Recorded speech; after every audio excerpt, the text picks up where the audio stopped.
গ্রামে এসে শাক তুলতে চলে গেলাম আর পছন্দের শাকটা তুলে এনে রান্নাও করলাম। আর অন্যদিকে পিঠার সাথে গরুর মাংস রান্না হচ্ছে। বাচ্চারা তো খেলাধুলায় অনেক মজা পাচ্ছে। আসসালামু আলাইকুম, কি অবস্থা সবার, কেমন আছেন? আজকেও চলে আসলাম গ্রামীণ একটা ডেইলি ব্লগ নিয়ে।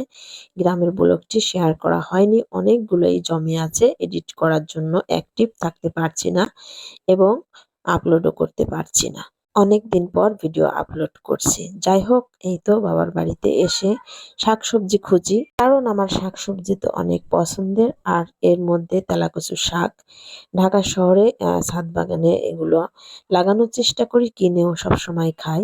তো এখানে পেয়ে তো আমি খুব খুশি, নিয়ে আসলাম। কারণ তেলাকুচুর শাক এবং ডগা দুটোই খুবই উপকারী ডায়াবেটিস প্লাস অন্যান্য রোগের জন্য। আর উপকারী শাক সবসময় আমি খুঁজে খুঁজে খেয়ে থাকি। তো আমি এগুলো নিয়ে আসলাম, নিজে হাতে কেটে কুটে তারপর হচ্ছে আমি রান্না করব। আর শাকের পাতাগুলো অনেক বড় বড় ছিল। আসলে গ্রামে মাটিতে লাগানো শাক লতা পাতা অনেক বড় হয় এবং ডগাগুলোও মোটা হয়। আর অন্যদিকে আমার ছেলে তো নানু বাসায় এসে মাটি দিয়ে কত রকমের খেলা করছে এবং মানে কি বলবো, তার নিজের মতো করে আনন্দে মাতোয়ারা হয়ে আছে। বাড়িতে গেলে তো খুব আনন্দে থাকে বাচ্চারা, এটা আর কি বলবো, সব বাচ্চাদের অবস্থা এমনই। মামার বাড়ির মতো এত মজা এবং আনন্দ কোথাও কোনো জায়গায় ছেলেমেয়েরা খুঁজে পায় না, এই আর কি। আর বাবার বাড়ি তো সবার জন্য একটা শান্তির জায়গা। অনেকদিন পর ভিডিও আপলোড করছি, এডিট করার জন্য অনেক ভিডিও জমে আছে, সত্যি কি বলবো।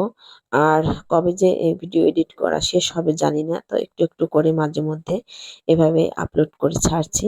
তো পাতাগুলো কিন্তু বেশ বড়ই ছিল আর তরতাজা ছিল। আর তরতাজা টাটকা শাকসবজি তো আমি বরাবরই বেশি পছন্দ করি, এগুলোর প্রতি একটু দুর্বল আমি বেশি। তো শাকগুলো আমি সুন্দর করে বেছে খুঁটে তারপর হচ্ছে রান্না করব। আর অন্যদিকে আমার ভাইয়ের বউ হচ্ছে গরুর মাংস রান্না করছে, এটা চিতই পিঠে দিয়ে খাওয়া হবে। আর আমি এখানে 2 টুকরি ইলিশ মাছ দিয়ে হচ্ছে শাক রান্না করে নিব। আর গ্যাসের চুলায় রান্না করছি আমি। আর একটু কাঁচামরিচ, হলুদ, লবণ, বেশি কোনো মসলা এখানে অ্যাড করিনি। তো আমি রান্না করে নিব। আর অন্যদিকে আলু দিয়ে আর কি গরুর মাংসটা সুন্দর করে কষানো হচ্ছে। আর আলু না দিলেই তো হবে না, বাচ্চারা তো আলু একটু বেশি পছন্দ করে। যার কারণে হচ্ছে আমার ছেলে তো আলুর পাগল, আলু একটু বেশি দেওয়া হয়ে গেছে। আর এদিক দিয়ে হচ্ছে আমার শাক রান্নাটাও প্রায় হয়ে গেছে আর মাংস রান্না কমপ্লিট। আর পরিবারে অনেক লোকজন, ভাই বোন সবাই মিলে, ভাই বোনের ছেলে মেয়েরাও আছে। তো এগুলো সবাইকে আলাদা আলাদা করে একটু বেড়ে দিচ্ছে আমার মা, এগুলো সবাইকে দিয়ে দেবে। আর অন্যদিকে আমার ভাইয়ের বউ পিঠা বানাচ্ছে, পিঠাও একদিকে বানানো হচ্ছে, অন্যদিকে সবাই নিয়ে নিয়ে খাচ্ছে।